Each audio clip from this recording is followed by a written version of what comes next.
Amém? Vamos meditar na palavra do Senhor Jesus. No livro de Tiago 1, versículo 14, ele fala o seguinte: cada um, porém, é tentado pelo seu próprio desejo, sendo por esse iludido e arrastado.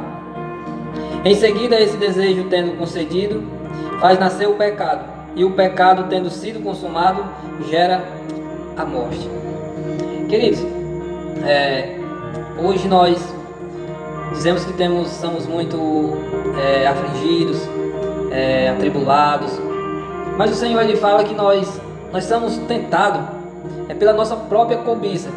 Nós seres humanos, nós temos um coração que ele não se alegra muito em buscar a presença do Senhor, porém ele se alegra muito em buscar as coisas do mundo, as coisas que não agradam ao Senhor.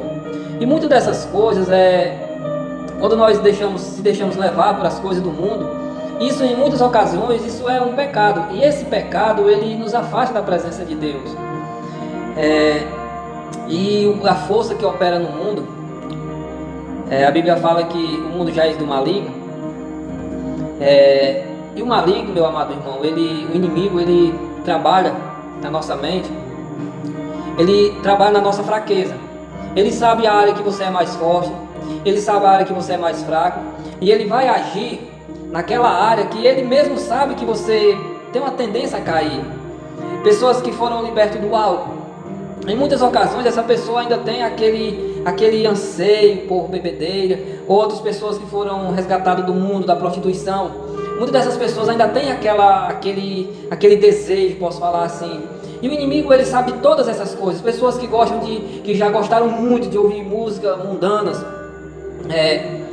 E Satanás, ele trabalha exatamente em cima desses desejos.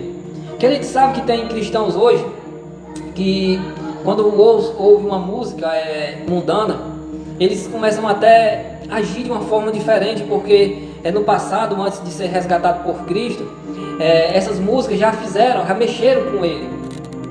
E hoje, quando ele escuta essa música, ele começa a se deixar levar por isso. E isso, Satanás, ele usa exatamente essas artimanhas para nos afligir.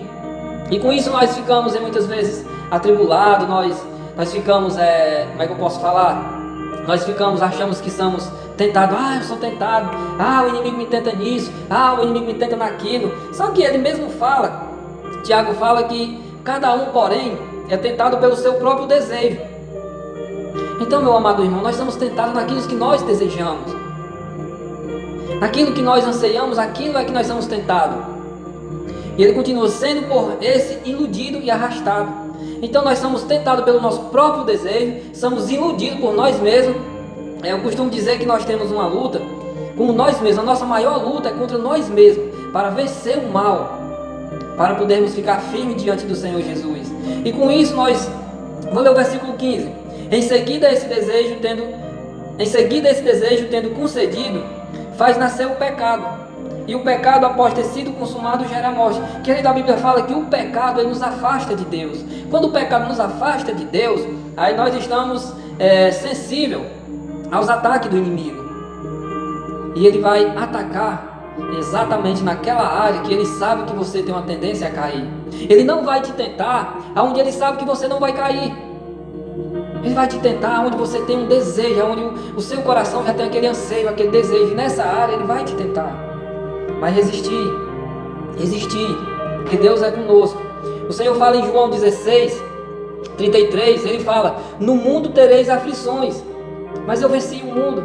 Querido, mesmo atribulado, mesmo afligido, não desanima não desanima, levanta a cabeça.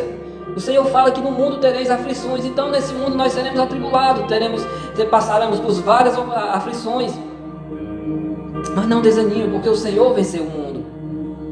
O salmista Davi, no Salmo 34, versículo 19, ele fala: muitos são as aflições de um justo, porém o Senhor cuida de todas. Querido, eu não sei o que você passa nesse momento, eu não sei qual é a sua preocupação na área que você está sendo afligido, mas confia no Senhor.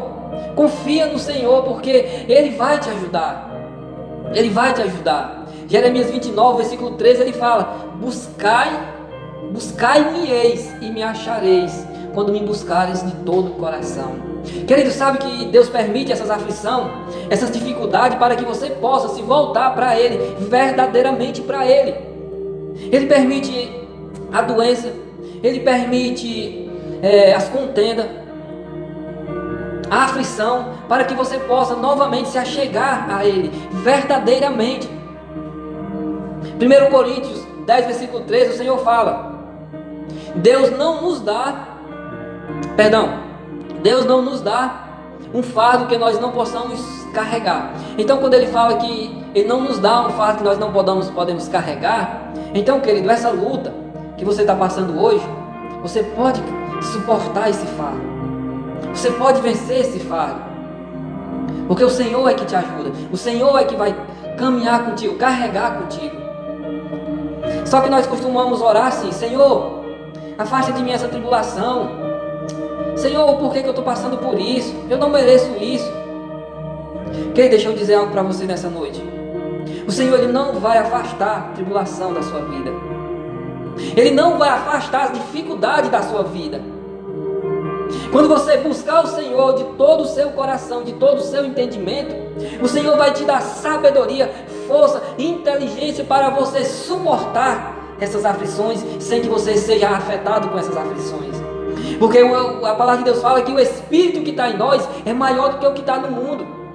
Então, quando o Espírito Santo está em nossas vidas, essas coisas do mundo, até que nós vemos, mas nós não sentimos. Não é mérito nosso, é do próprio Espírito Santo de Deus. Mas tudo isso, querido, tem propósito. Tudo isso tem propósito na sua vida. Depois de aprovado, o teu caráter diante de Deus, ele é transformado, ele é mudado diante de Deus. Porque não existe, meu amado irmão, vitória sem luta. Não existe conquista sem batalha. Não existe campeão sem não encarar uma dificuldade, sem não lutar, sem esforço. Não existe. Por isso que Deus está permitindo isso que você está passando hoje na sua vida, porque Ele está te moldando. Jesus, antes dele passar por aquele processo de crucificação, ele era Jesus. Quando ele passa por aquele processo, humilhado, chicoteado, cuspido na cara, coroa de espinho, crucificado, morto, ressuscitado. Quando ele ressuscita, ele já vem com outro caráter, o caráter de Cristo. Então, querido, depois de toda a aflição, o seu caráter é transformado. Não desanima, levanta a cabeça, confia no Senhor, porque Ele é contigo e Ele vai te ajudar. Não esqueça, muitos são as aflições de um justo. Querido, se você é justo diante de Deus, o Senhor fala que muitos são a tua aflição, mas eu é quem cuido de todas, é o Senhor que cuida de todas. Entenda isso, tome posse dessa palavra, em nome de Jesus Cristo. Que o Senhor Jesus, Ele te abençoe, que Ele abra a tua mente, o teu coração, que Ele possa estar removendo o coração de pedra, colocando um coração de carne, um coração sensível a ouvir a voz dEle. Amém? Deus te abençoe, em nome do Senhor Jesus. Louvado seja Deus. Amém.